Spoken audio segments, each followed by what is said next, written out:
How would the world be if you all shared the same culture? It is difficult to predict exactly how the world would be if everyone shared the same culture, as culture is a complex and multifaceted concept that encompasses many different aspects of human experience, including language, beliefs, values, customs, behaviors, and artistic expressions. However, it is likely that the world would be quite different if everyone shared the same culture, as culture plays a significant role in shaping individual and collective identity, as well as influencing social and political systems, economic practices, and interpersonal relationships. One possible outcome of a world with a single culture could be greater unity and understanding among people, as a shared culture could facilitate communication and cooperation. However, it is also possible that a single culture could lead to a loss of cultural diversity, which can be a source of richness and creativity. In addition, the adoption of a single culture by all people could potentially lead to the suppression of other cultures and ways of life, which could be harmful to the individuals and communities that hold those cultures dear. Overall, it is important to recognize and value the diversity of cultures that exists in the world, as it helps to enrich our understanding of the world and the people in it. What is the basis for the organization of people into the social groups of clans, tribes, and families?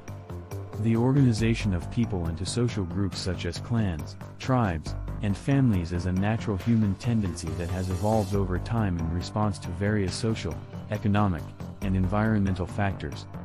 Clans are groups of people who are related by blood or marriage and who share a common ancestor or family name. In many cultures, clans are a fundamental social unit that provides a sense of identity, belonging, and support to its members. Tribes are larger social groups that are typically based on kinship, language, and culture. Tribes are often organized around a common set of traditions, beliefs, and values, and they often have their own system of governance and social structure. Families are small social groups that are typically composed of parents and their children. In many cultures, the family is the primary unit of social organization, providing emotional and financial support to its members. Overall, the organization of people into social groups such as clans, tribes, and families serves to provide a sense of community and belonging, as well as to facilitate cooperation and the sharing of resources.